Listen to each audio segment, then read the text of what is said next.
Chelsea won, Arsenal won. Chelsea won, Arsenal won. Guys, welcome back to the Chelsea Godfather channel. Please subscribe for regular Chelsea-related news. Let's jump right in. Chelsea won, Arsenal won.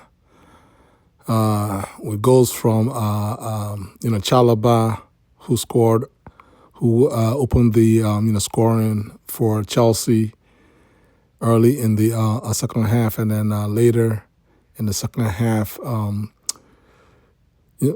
Merino equalized for Arsenal. But before we go to the two-goal scorers, guys, there's a lot of drama. There's a lot of drama that happened prior to the two goals. And again, like I said, Chelsea won, Arsenal won, 1-1 draw. Both teams split their points and go home with a 1 point each. As a Chelsea fan, given what happened, with regards to Caicedo ending up with the red card for really a bad tackle, well-deserved red card. That kind of put our boys in a bit of a bind. At that time, the game was 0-0, but Chelsea, we were on the top of things. We were on top. We were in control of the game, right? We were in control. In fairness, it wasn't like there was many chances being created by either team, but overall, we were comfortable. The game was fast. It was rough. It was a rough game. And Anthony was, he was quick with the yellow cards. He was quick with the yellow. In fairness to him, he was fairly consistent with the yellow cards on the tactical fouls. Even though the tactical fouls were early, he gave the yellow cards early. Fouls to cards to the likes of our boy, Cucurella. Their guys had a few as well. I believe at a point, all three of Arsenal's four defenders had yellow cards, except Timber, who really should have had a yellow. He got lucky that Anthony didn't see him when he pulled back on Enzo. But in any event, I'm proud of our boys. Just given the fact that we went down one man around the 35th minute or so of the game. Arsenal, credit to Arsenal. Arsenal is obviously a very good team, very solid team. In fairness to Arsenal, as on current form, Arsenal is the best team in Europe on current form. It is what it is. Defensively, they're very sound. Offensively, they will give you problems. And they just play with a lot of intensity on both sides of the ball, both offensively and defensively, and that's why they are currently 5 points clear on top of the league. But notwithstanding, I'm proud of our boys. Given the fact that we went down, one man. We did have try to create a few things in the first half through Estevao. It was mostly through our young boy Estevao. He actually had one or two good chances. He had the one chance, I think, with his weaker right foot. That had it been on his left foot, he probably would have scored it. But it was a shot that was set up for his right foot, and he really should have gone with his side foot as opposed to the laces. He went with the laces on his right foot, and it went way over the bar. Then you had Pedro at center, forward. For me, I wasn't impressed with Pedro at center forward. He had the one chance. Again, this kind of game, you're not going to get like 4 or 5 chances. It is what it is. Arsenal's not going to give you 3, 4, 5 good looks. You might get 2 looks in the whole 90 minutes. And, one of them came as a striker. That's all you're probably going to get in this type of game, right? In this type of game. And, he had the one look where, I believe it was a deflection off one of Arsenal's 2 replacement center backs. They had both of their 2 henchmen in the back, both Chalobah and Gabriel were both out due to injuries. So that was really an opportunity for Pedro to sort of take advantage of relatively inexperienced center backs. I mean, they good? They're quality center backs. They're talented center backs, but in terms of experience in the Premier League, and definitely in this type of very heated derby, they don't have it, and that's where Pedro kind of did not. It was a missed opportunity from Pedro. So that's for me. I felt a bit disappointed in Pedro. Also felt like he didn't give us the level of in intensity. His work ethic off the ball did not match the intensity and the focus of his teammates. I felt like a player like Liam Delap, good old fashioned British lad, who would kind of he wouldn't need anybody to tell him what's going on. He knows what this game is all about. Even though he's not a London boy, but he's a good old fashioned England lad.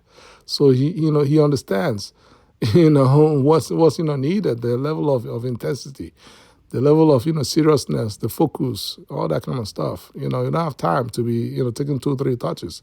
When the ball is there to take a quick shot, go ahead and take that shot. And then off the ball, run, chase things, make life difficult for the opposing defenders. I mean, we didn't get that. For me, I felt like we didn't get enough of that from Pedro. And however, when Delap came into the game, we were obviously down by one man, so it was a whole different game for him. He couldn't really play on the front foot like he normally would love to play, right? And so, it is, what it is. But Esteval, did his best. He played one half. He had to be sacrificed. He had to be sacrificed at halftime for Garnacho, again due to the fact that we were down to 10 men, and so we needed sort of more, not necessarily just fresher legs, but a bit more experienced legs in terms of understanding the expectation, the workload expectation off of the ball from a defensive consideration. And that's really the main reason why 18-year-old Esteval was replaced with Garnacho, which, I mean, again, I felt like, we obviously missed out. That's one of the things that this Caicedo red card cost us. Because the reality is that with Esteval, in as much as he didn't score the assists, he was always a bright spark. He was always a bright spark. You knew that, okay, he's always looking to make something happen, and he needed a bit more time, but that time was not afforded to him due to Caicedo's red card. And then the other insult on top of the injury is just the fact that obviously Caicedo is going to miss the next 3 Premier League games. I mean, Caicedo is our best player. He's our best player, and he's going to miss the next 3 games. But notwithstanding he's our best player, James showed us why he's our captain and leader, because he might not be the most vocal leader, but Reece James, he's one of our own. Reece James, he was the best player on the pitch today. Everybody, timber this, timber that, no. Timber this, timber that, heck no. Reece James was the best player on the pitch, and he wasn't even playing in his natural role. He was playing, quote unquote, out of your position in midfield, and he balled today. He just controlled the midfield, both offensively and defensively. I mean, he was a man among whatever Arsenal had, which is a damn shame, because Arsenal had one extra man, and still Reece James was too much for Arsenal's midfield to cope with. And then the other player I'd like to talk about is none other than Robert Sanchez. For me, the two players that were most likely, either one or the other is going to get voted man of the match is either James or Sanchez, because Sanchez made two or three wicked saves, crazy saves. He had to save the cat-like reflex to save to deny Martinelli in the first half. I don't know how he twisted. It was going the wrong way. Twisted, got down 6'7". I mean, got down from that big frame quickly and then saved the ball. And he also had, I think it was Merino, I believe, again, had the crazy shot that he made the save, but he had to even be quicker off the ground to deny Gio Carres, who was going to try and ram in the rebound. But what he did was he ran into Sanchez and earned himself a yellow card. So, I can talk about everybody played very well. Notwithstanding, I did take a few lumps out of Pedro. I'm not really trying to flug the young man, but in this type of game, we need everybody to be dialed in. But really, the main guy that actually cost us today is none other than our main man, Moises Caicedo. Like, guy, we know who you are, you know what you do. You're our main and enforcer. So I'm not really going to flug you too hard. But it's all about being smart, right? It's all about being smart. You have to be smart. You have to understand, that the referee is watching. VR is watching. Everybody's watching, right? And, maybe back in the day, right, you could have done that tackle and get away with a yellow card, but not in this day and age where you have VAR. Not in this day and age where you had VAR. So, it was really on an unnecessary tackle by Caicedo. And arguably, he may have cost us, 2 points. He may have possibly cost us 2 points because apart from the red card, our boys played very well. Our boys played well enough to actually win this game.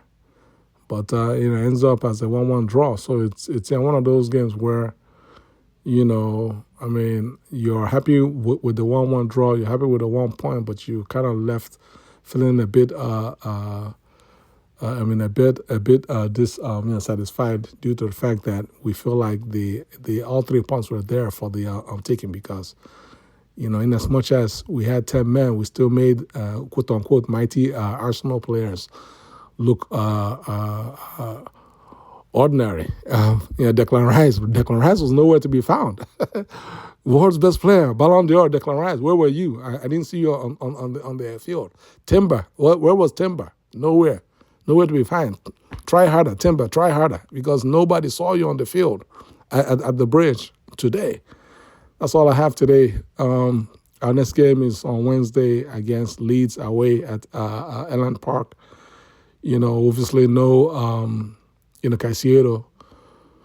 So, but, we have guys, we have, Santos, we have a few other guys that can fill in. And, of course, Cole Palmer is back. So let's hope that, hopefully on Wednesday he will be given a start because, we're going to need to get back on track with 3 points. How do you guys feel about today's 1-1 draw? Chelsea versus Arsenal 1-1. How do you all feel? Like this video, share this video, and leave your comments below. God bless you guys. Peace.